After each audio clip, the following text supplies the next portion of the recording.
Hi, it's Donna. Nice to see you again. I know it's been a while. I had some tech issues with my previous phone.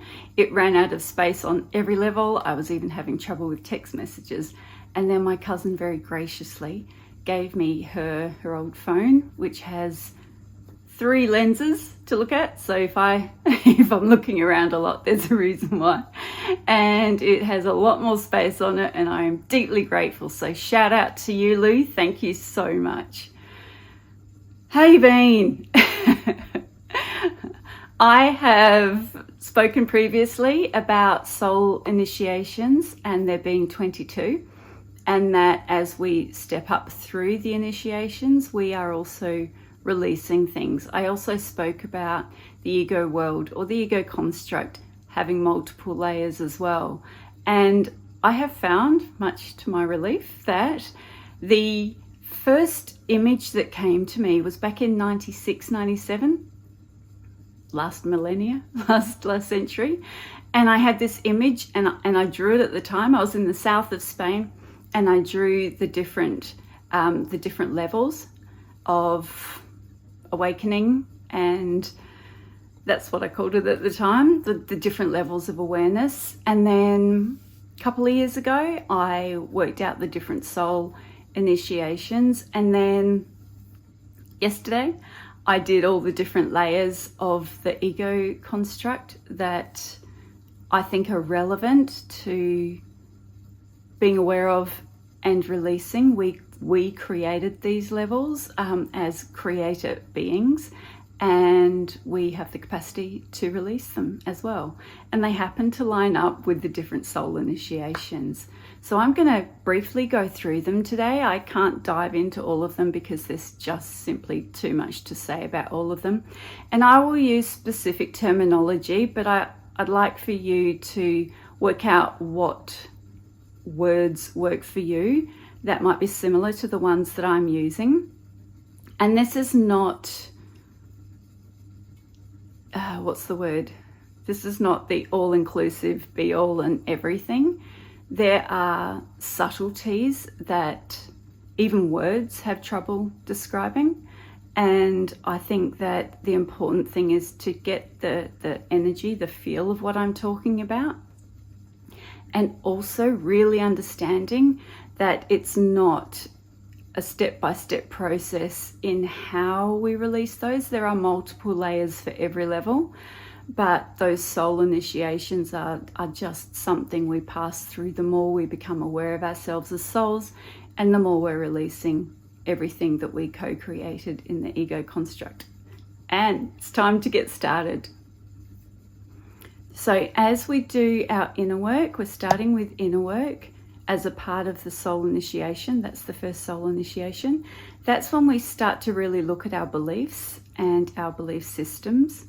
And then there's identity. This is the only one that's same on both sides. So as you become more aware of your soul identity, that's the second initiation, you release your ego identity or the persona that you created in forgetting who you were. And you can imagine that the more you go up, the more you're releasing, that the more expansive you become. So the third initiation is imagination. And as I said in a previous video, these are integral to our lives. The things that I'll be mentioning on the right-hand side, you will be doing naturally in your lifetime. And for me, the reason I have done this and worked out these 22 steps or initiations is because you do become a more conscious being, and you do start dealing with these on a much more specific level. And again, I can't dive into everything. There are 22 on each side. So yeah, there's imagination on the right, and then you're releasing superstitions on the left. The next one up, so soul initiation number 4 is intuition. This is when we really start listening to and believing the inner truth that we either feel or hear or see. People have different clair skills, and all of us have them all to some degree. Intuition is your soul's voice, connecting with you on whatever level it thinks you can hear or understand. So there's intuition, that's the fourth one, and there's rules and laws on the left-hand side. And I think if you really look at these, hopefully I have worked out some form of graphic. I've been working on this for a long time for you guys, and hopefully I have found a graphic somewhere that will show what it is I'm talking about. But if not, at a future date, I will show you those. Then step 5, soul initiation number 5, is inspiration. So that's where you're being inspired or informed by your soul, your higher self, source, whatever it is you want to call it. And that is where we release thoughts and emotions that aren't necessarily the truth of who we are. Then there's integrity and integration. So integrity is really being true to your soul, and integration is integrating the reality of living as and being your soul. And on the other side, there's the patterns and the subconscious. There's also the unconscious. And then step 7 is independence. This is huge. Independence is a part of growing up, obviously. That is a natural thing that most humans will go through. But there's also the independence from groupthink, codependency, and control. So where we might be trying to control others or be codependent on others, where there's groupthink, which is, as you might imagine or know very well, is huge. Absolutely huge. And I could do a 2-hour video just on groupthink. So number 8 is intentions. That's being very clean and clear about what intentions you have for your life, what ones are aligned with your integrity and your soul. And there's the release of the societies and systems dictates, and the next ones go into that too. So then there's this threshold. So that's the eyes, the I, soul initiations.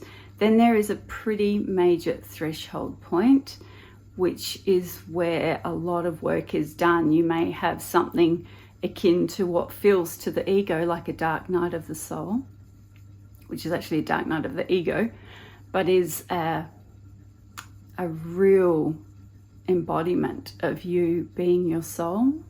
And I've spoken about it before, where it does feel like an ego death on the other side. Be really gentle with yourself at that point.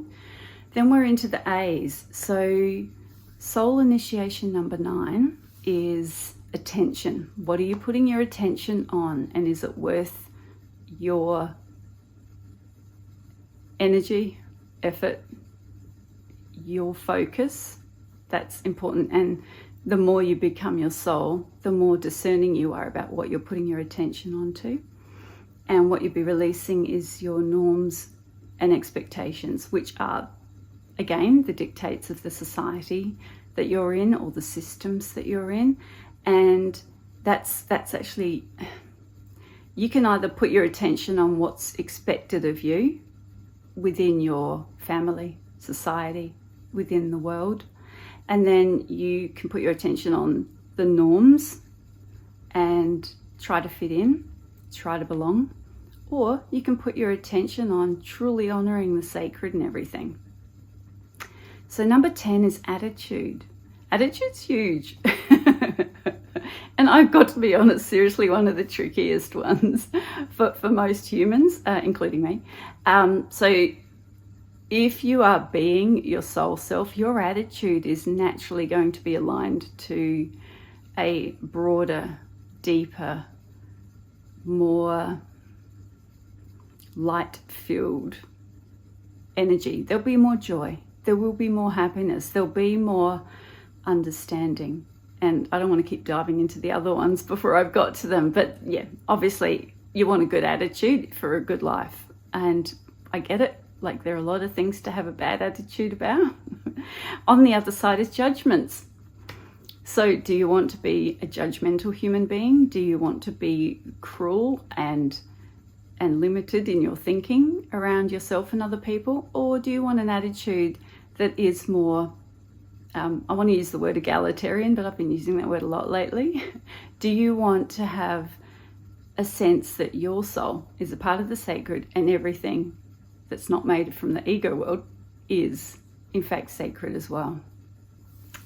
Okay, so then there's awareness. What is getting into your awareness? What are you putting into your awareness? And limitations. You can either have an expanded sense of awareness, which is that's a soul initiation where you are really starting to see the bigger picture. Or do you want to have a limited point of view where, well, I'm not going to go into limitations right now because I'll get off track. Number 12 is attunement. This is attuning to the sacred. This is attuning to your soul. And what you might be releasing are the ambitions and the aspirations of your persona or your ego self. You're starting to see that what was so important to you previously is simply, it's what's happening behind the scenes that really matters, and whatever your external focus is may not be singularly the most important thing. Then there's atonement. Number 13 is atonement. And again, I could really talk about this one for a long time. So there's atonement and forgiveness. There is some sort of reparation that you'll need to make with yourself, for yourself, and forgiving yourself. And obviously there's with other people where you can, if you can, and there are so many things you can do around that if that person has passed on, or if you're unable to be around that person anymore. Atonement is a realization that the ego world is not the ultimate truth. It feels very real. Things happen here that are very real. But atonement and forgiveness is that, I did a little video called 444.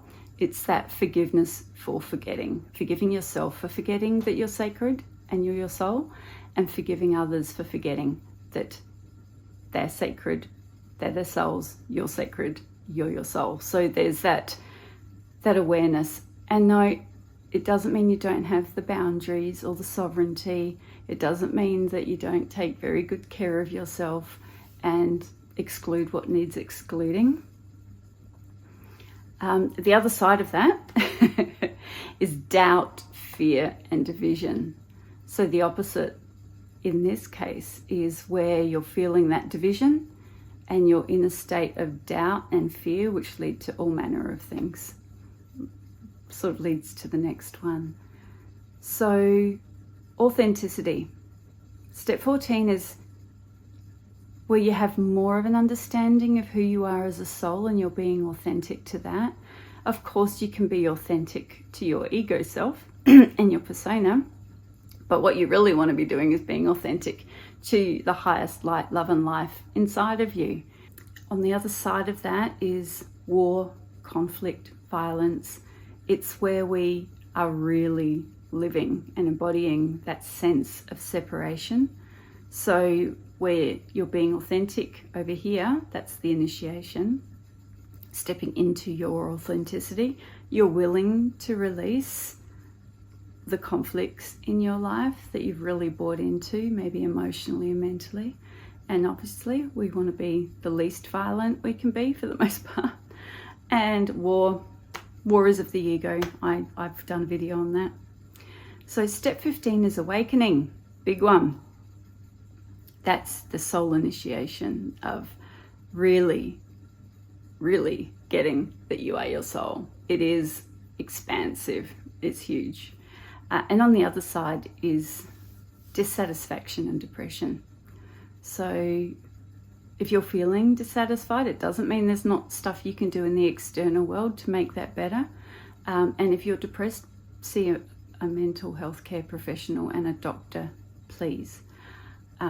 They are, for me, symbols of and the effect of really feeling the weight of the ego world and all of its false layers they are depressing us like wet blankets, and it's horrid. And having been through it, having been around a lot of people who've gone through depression, I really feel like the more that they can remember their souls and be their souls, literally the happier, lighter they can be, the more joyful they can be. And I say they, but I mean me as well. I've gone through this many times.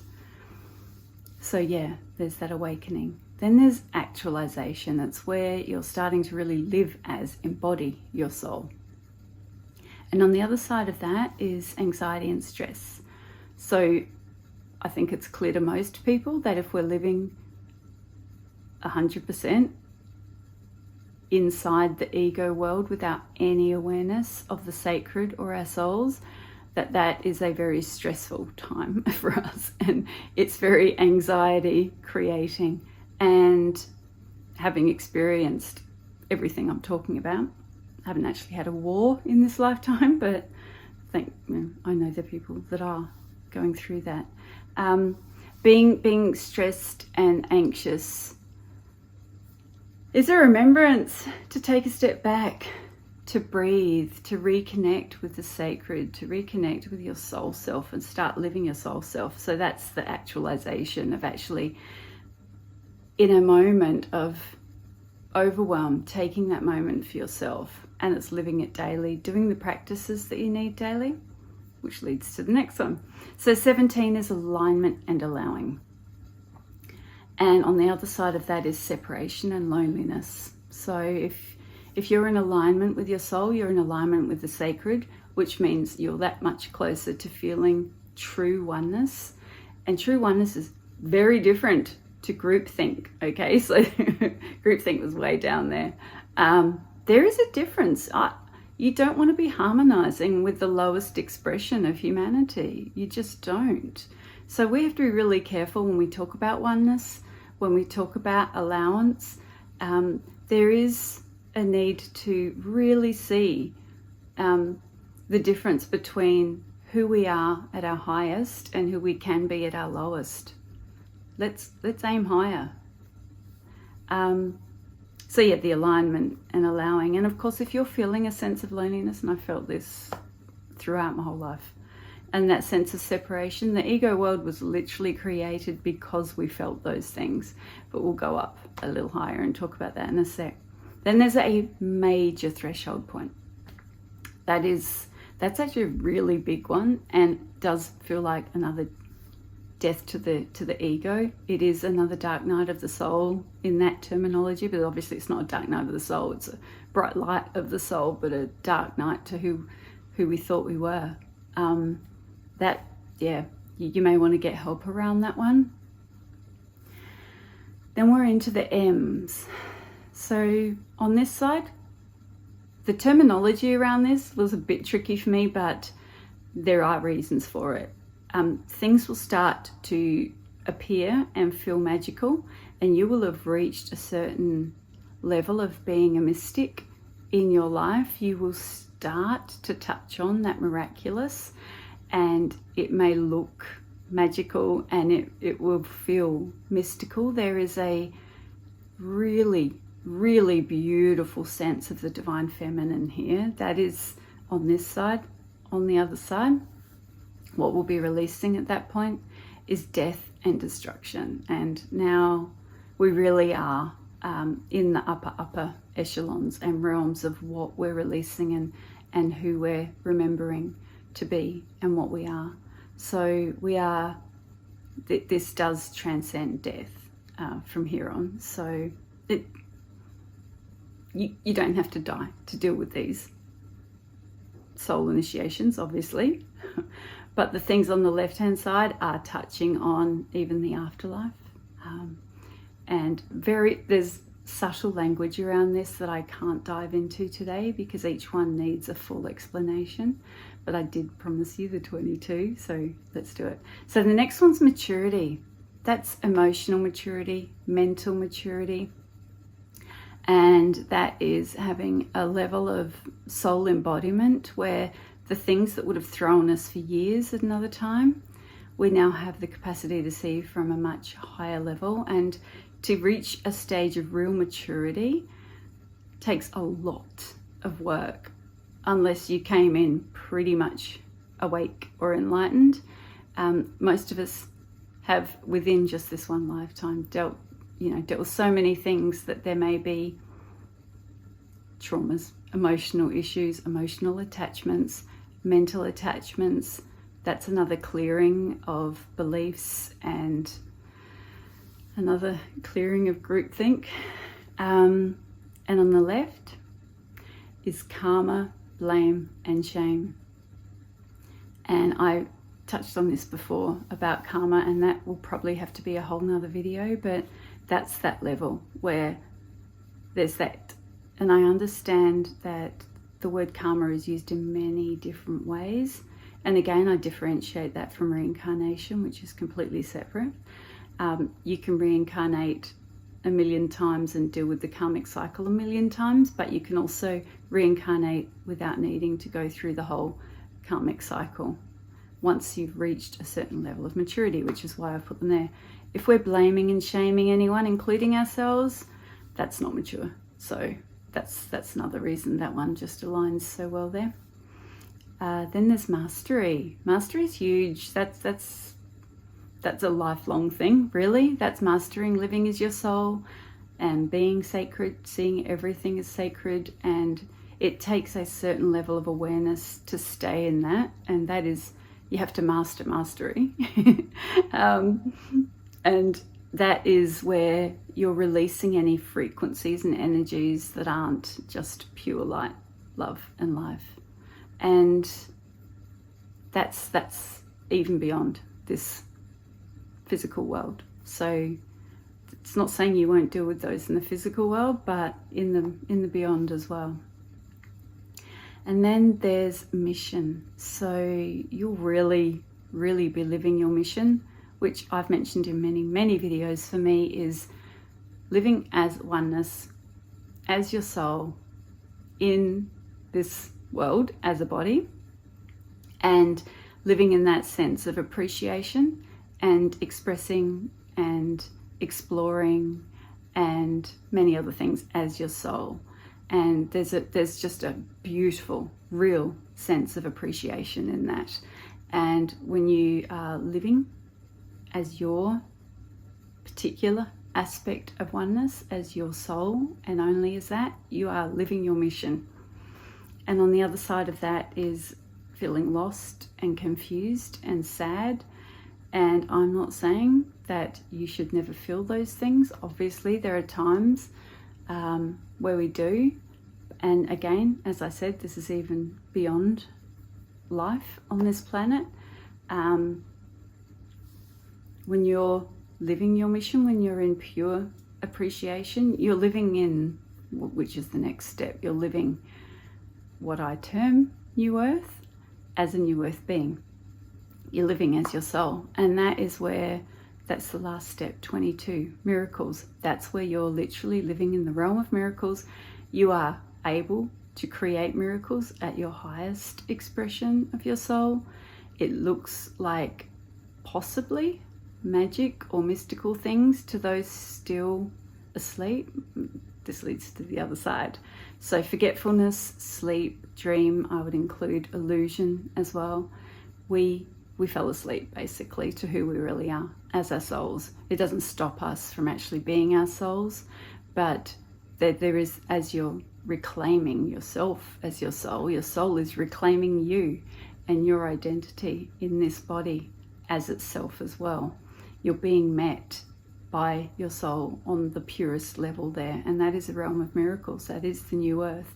That's us being who we really are, and that's us being purely awake.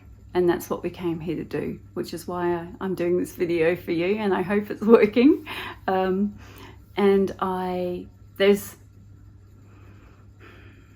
each one of those is an entire module of an entire, there's 3 different courses or 3 different books there. So you can understand that I can only give you a snapshot of those at the moment. But that really does go some way to explaining, as you have those initiations, you're also releasing so much of perhaps who you thought you were, who you thought the world was, what you thought your purpose was. And you can understand that that might create, there's a lot of cleaning up to do and a lot of releasing, but it just gets more and more beautiful as you go up. And as you become more aware of being your soul, you cling to this less, in a perfect world, which obviously the ego world is not. But given that we are souls and that we did come here to be appreciators and expressors and creators and explorers, and to be that unique soul aspect that we are, which in itself is dynamic and ever changing. The more we do that, the less we need to return to the dream. And that's the thing, being awake, being asleep. And the ego world is us asleep. And the new earth is us being awake. And it's, for me, it's that simple and it's that complicated. So everything I just mentioned, I've gone through all those steps, and then, you know, you release another layer, you expand another layer, I'm not claiming to be enlightened. I'm not claiming to be an ascended master by any means, but I have done all those steps. And again, it's one of those things, if you're living here in the ego construct with other people, there is that constant consummation of being part of that miasmic fog of forgetfulness. And so every time you're partaking with other people, there's a chance that you're going to bring back more of the ego stuff and forget a bit more. That's why your practices that work for you are so vital and important, and that we do them every day, because they help us remember and clean up our energy, our frequency, our awareness. They keep us expanded and light and free us, which is how we want to be. Freedom is what the soul is. The soul is free to be so many things. And I would love it if everyone chose to be the highest expression of their souls, including me.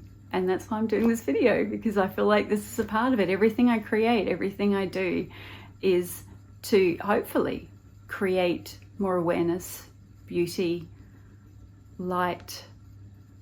I want people to be happy. All people, regardless of who they've been to me in the past, regardless of how they choose to treat. I want them to see who they really are. There's no way people would treat each other the way they do if they were in full remembrance of who they are as their souls.